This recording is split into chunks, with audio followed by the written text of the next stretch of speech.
தற்போது கிடைத்த அண்மை செய்தி. சென்னையிலிருந்து சொந்த ஊர்களுக்கு மக்கள் புறப்பட்டு செல்வதால் கடும் போக்குவரத்து நெரிசல் ஏற்பட்டுள்ளது. அது தொடர்பான காட்சிகளை தற்போது பார்த்துக் கொண்டிருக்கிறோம். கூடுதல் விவரங்களை செய்தியாளர் சக்திவேல் வழங்க கேட்கலாம். வணக்கம் சக்திவேல், கூடுதல் விவரங்கள் என்ன பதிவு பண்ணுங்க? நிச்சயமாக வணக்கம் வினிதா. கிளாம்பாக்கம் பேருந்து நிலையம் அருகே சென்னை திருச்சி தேசிய நெடுஞ்சாலையில் கடும் போக்குவரத்து நெரிசலானது ஏற்பட்டுள்ளது. நாளை விநாயகர் சதுர்த்தி வார விடுமுறை நாட்கள் என்பதால் தென் மாவட்டங்களைச் சேர்ந்த பொதுமக்கள் சென்னையில் இருந்து தென் மாவட்டங்களை நோக்கி செல்ல உள்ளதால் கடும் போக்குவரத்து நெரிசலானது ஏற்பட்டுள்ளது. தற்போது சென்னையில் இருந்து ஒரே நேரத்தில் லட்சக்கணக்கான மக்கள் இந்த ஜிஎஸ்டி சாலை, அதாவது பிரதான சாலையாக சொல்லக்கூடிய தேசிய நெடுஞ்சாலையில் இருந்து தென் மாவட்டங்களை நோக்கி செல்கின்றனர்.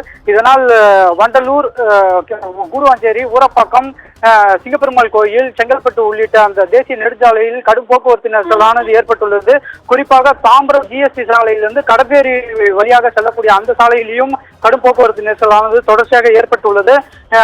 மேலும் இந்த விநாயகர் சதுர்த்தி வார விடுமுறை நாட்களின் காரணமாக கிளாம்பாக்கம் 102 பேருந்து நிலையத்தில் இருந்து சிறப்பு கூடுதல் பேருந்துகளையும் இயக்கியுள்ளது. அதே போல ஆமினி பேருந்துகளும் இயக்கப்பட்டுள்ளது. சுமார் இந்த ஜிஎஸ்டி சாலையில் 3 கிலோமீட்டர் தூரத்திற்கு மேல் இந்த கடும் போக்குவரத்து நெரிசலானது ஏற்பட்டுள்ளது.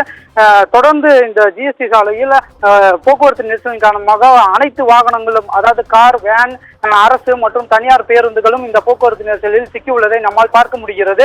நீண்ட தூரத்திற்கு நிற்கக்கூடிய காட்சிகளையும் நம்மால் பார்க்க முடிகிறது. மேலும் இந்த போக்குவரத்து நெரிசலை சீர் செய்யும் வகையில் போக்குவரத்து காவல்துறையினரும் ஆங்காங்கே பணியில் ஈடுபட்டு வருகின்றனர்.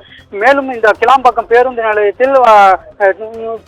நிலையத்திலிருந்து தென் மாவட்டங்களுக்கு நோக்கி செல்லக்கூடிய பயணிகள் அதிக அளவிலான வருகையும் தந்துள்ளனர். வினிதா, கூடுதல் விவரங்களுக்கு நன்றி சக்திவேல்.